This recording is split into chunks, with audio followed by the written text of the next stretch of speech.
Implement किया जाए। Budget को इम्प्लीमेंट करते समय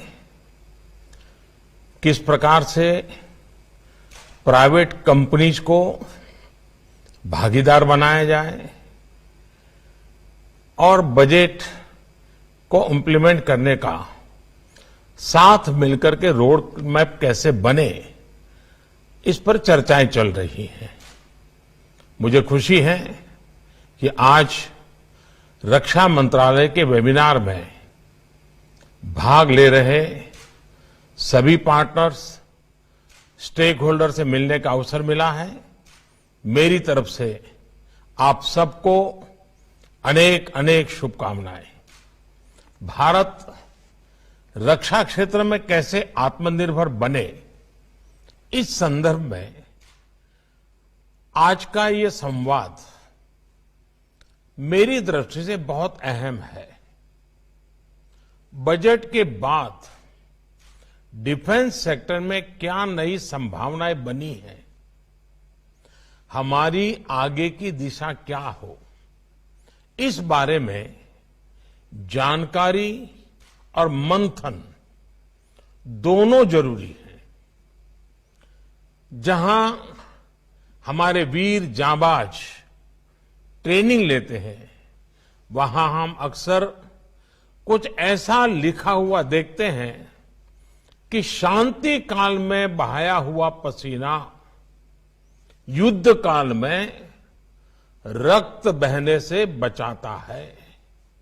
यानी शांति की प्री कंडीशन है वीरता, वीरता की प्री कंडीशन है सामर्थ्य, और सामर्थ्य की प्री कंडीशन है पहले से की गई तैयारी, और बाकी सब उसके बाद आते हैं। हमारे यहां ये भी कहा गया है, सहनशीलता, क्षमा, दया को तभी पूजता जग है, बल का दर्प चमकता उसके पीछे जब जगमग है। साथियों, हथियार और मिलिट्री इक्विपमेंट बनाने का भारत के पास सदियों पुराना अनुभव है। आजादी के पहले हमारे यहां सैकड़ों ऑर्डिनेंस फैक्ट्रियां होती थी। दोनों विश्व युद्धों में भारत से बड़े पैमाने पर हथियार बनाकर भेजे गए थे, लेकिन आजादी के बाद अनेक वजहों से इस व्यवस्था को उतना मजबूत नहीं किया गया जितना किया जाना चाहिए था।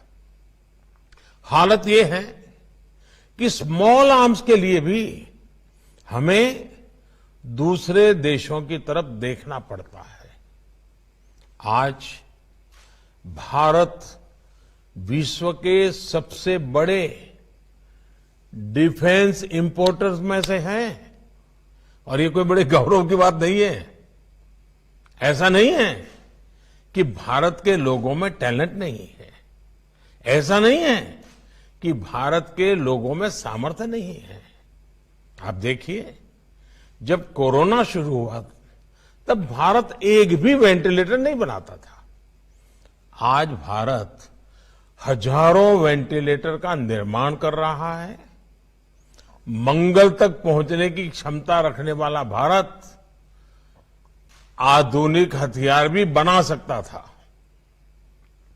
लेकिन बाहर से हथियार मंगाना बहुत इजी वे हो गया था। और मनुष्य का स्वभाव भी ऐसा ही है कि जो सरल है वो आसानी से जो मिलता है, चलो भाई उसी रास्ते पर चल पड़ो।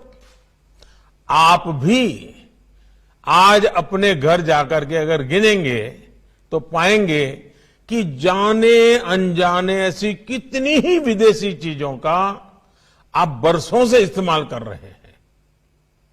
डिफेंस के साथ भी ऐसा ही हुआ है। लेकिन अब आज का भारत इस स्थिति को बदलने के लिए कमर कस के काम कर रहा है।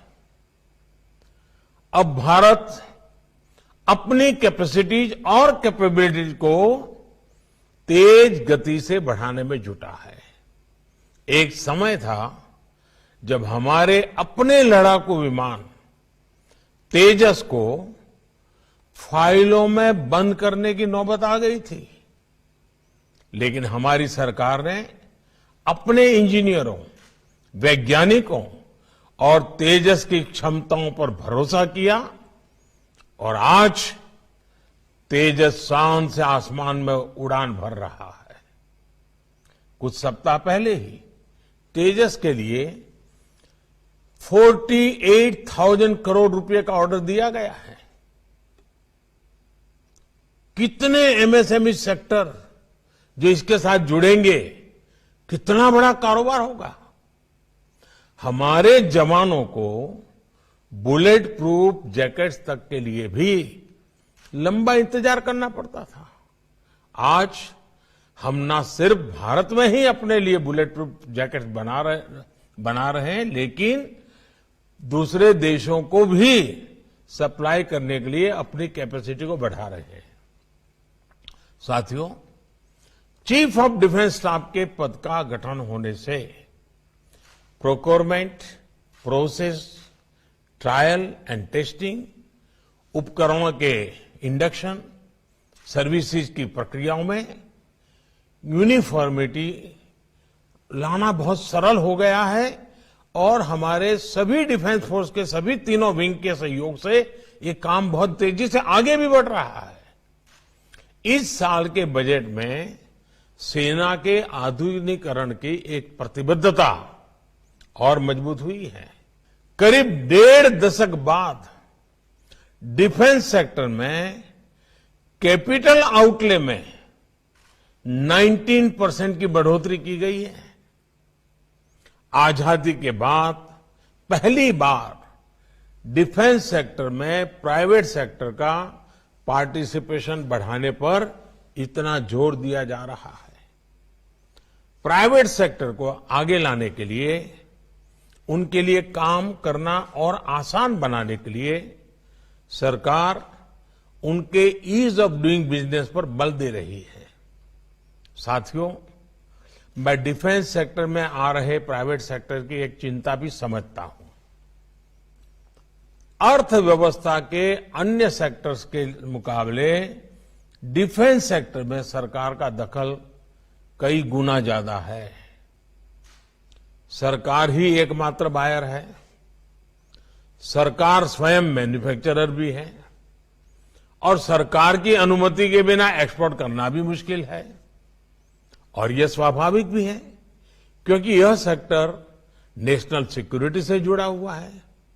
लेकिन साथ ही प्राइवेट सेक्टर की साझेदारी के बिना 21वीं सदी का डिफेंस मैन्युफैक्चरिंग इकोसिस्टम खड़ा नहीं हो सकता।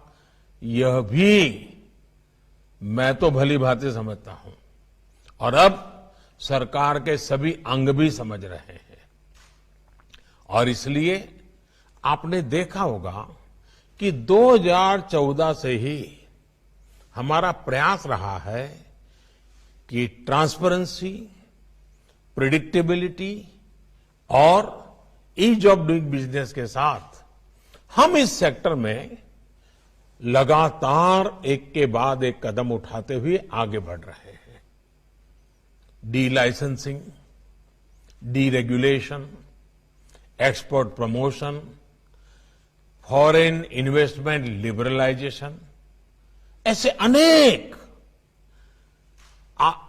उपायों के साथ हमने इस सेक्टर में एक के बाद एक मजबूत कदम उठाए हैं। और मैं ये भी कहूंगा कि मुझे इन सारे प्रयासों के लिए सबसे ज्यादा सहयोग, सबसे ज्यादा मदद यूनिफॉर्म फोर्सेस की लीडरशिप से मिली है। वे भी एक प्रकार से इस बात को बल दे रहे हैं, इस बात को आगे बढ़ा रहे हैं। साथियों, जब डिफेंस फोर्स का यूनिफॉर्म पहना हुआ व्यक्ति वो जब इस बात को कहता है ना, तब उसकी ताकत बहुत बढ़ जाती है। क्योंकि जो यूनिफॉर्म पहन करके खड़ा है उसके लिए तो जीवन और मृत्यु का जंग होता है। वो अपना जीवन संकट में डालकर देश की रक्षा करता हो, और वो जब आत्मनिर्भर भारत के लिए आगे आया हो तो कितना सकारात्मक और उत्साह से भरा हुआ वातावरण होगा, इसकी आप भली भांति कल्पना कर सकते हैं। आप ये भी जानते हैं कि भारत ने डिफेंस से जुड़े ऐसे 100 महत्वपूर्ण डिफेंस आइटम्स की लिस्ट बनाई है, जिसे नेगेटिव लिस्ट कहते हैं, जिन्हें हम अपनी स्थानीय इंडस्ट्री की मदद से मैन्युफैक्चर कर सकते हैं। इसलिए टाइमलाइन इसलिए रखी गई है ताकि हमारी इंडस्ट्री जरूरतों का पूरा करने का सामर्थ्य हासिल करने के लिए प्लान कर सके। सरकारी भाषा में ये नेगेटिव लिस्ट है, लेकिन मैं इसको जरा अलग तरीके से देखता हूं। जिसको दुनिया नेगेटिव लिस्ट के नाम से जानती है, मेरी दृष्टि से ये आत्मनिर्भरता की भाषा में पॉजिटिव लिस्ट है। ये वो पॉजिटिव लिस्ट है जिसके बल पर हमारी अपनी मैन्युफैक्चरिंग कैपेसिटी बढ़ने वाली है। ये वो पॉजिटिव लिस्ट है जो भारत में ही रोजगार निर्माण का काम करेगी। ये वो पॉजिटिव लिस्ट है जो अपनी रक्षा जरूरतों के लिए हमारी विदेशों पर निर्भरता को कम करने वाली है।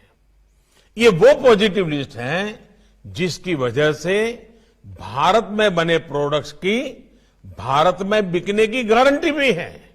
और ये वो चीजें हैं जो भारत की आवश्यकता के अनुसार, हमारे क्लाइमेट के अनुसार, हमारे लोगों के स्वभाव के अनुसार निरंतर इनोवेशन होने की संभावना इसके अंदर अपने आप समाहित है।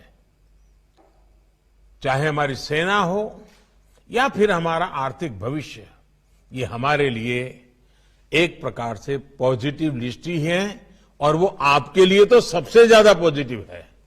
और मैं आज इस बैठक में आप सभी को ये भरोसा देता हूं कि डिफेंस सेक्टर से जुड़ा हर वो सामान जिसे डिजाइन करने, जिसे बनाने का सामर्थ्य देश में है, किसी सरकारी या प्राइवेट कंपनी में है, वो बाहर से लाने की अप्रोच नहीं रखी जाएगी।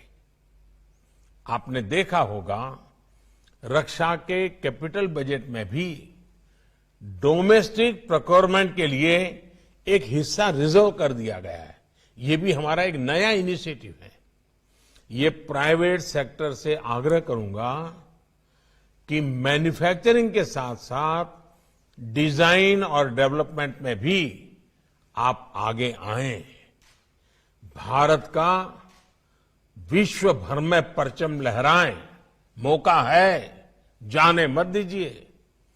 इंडिजीनियस डिजाइन और डेवलपमेंट के क्षेत्र में डीआरडीओ का अनुभव भी देश के प्राइवेट सेक्टर को लेना चाहिए। इसमें नियम कायदे आड़े न आए, इसके लिए डीआरडीओ में बहुत तेजी से रिफॉर्म भी किए जा रहे हैं। अब प्रोजेक्ट्स की शुरुआत में ही प्राइवेट सेक्टर को शामिल कर लिया जाएगा। साथियों, दुनिया के अनेक छोटे छोटे देश पहले कभी अपनी सुरक्षा के लिए इतनी चिंता नहीं करते थे, लेकिन बदलते हुए वैश्विक माहौल ने, नई चुनौतियां सामने आने के कारण अब ऐसे छोटे छोटे देशों को भी अपनी सुरक्षा के लिए चिंता करनी पड़ रही है।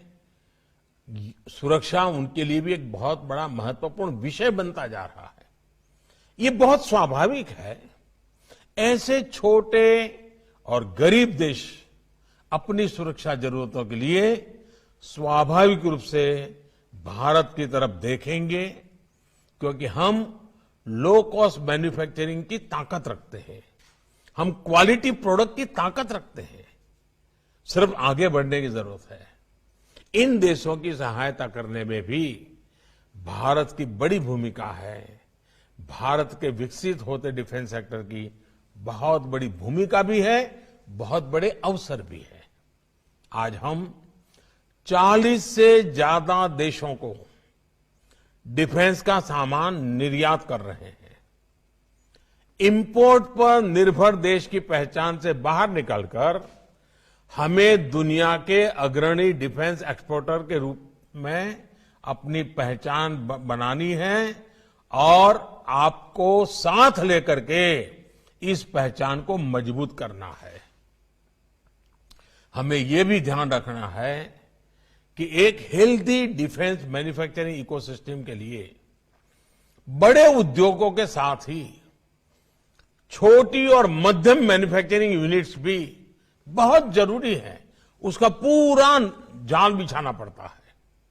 हमारे स्टार्टअप्स बदलते समय के साथ तेजी से बदलाव करने के लिए जरूरी इनोवेशन हमें दे रहे हैं।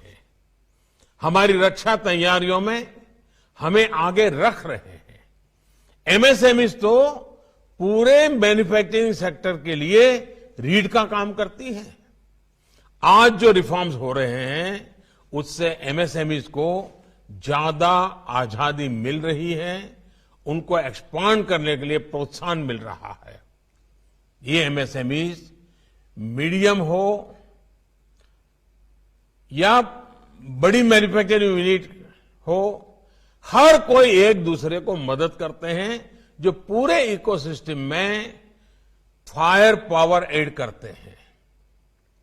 ये नई सोच और नई अप्रोच हमारे देश के नौजवानों के लिए भी बहुत अहम है। आईडेक्स जैसे प्लेटफॉर्म हमारी स्टार्टअप कंपनीज और युवा एंटरप्रेन्योर्स को इस दिशा में प्रोत्साहित कर रही हैं।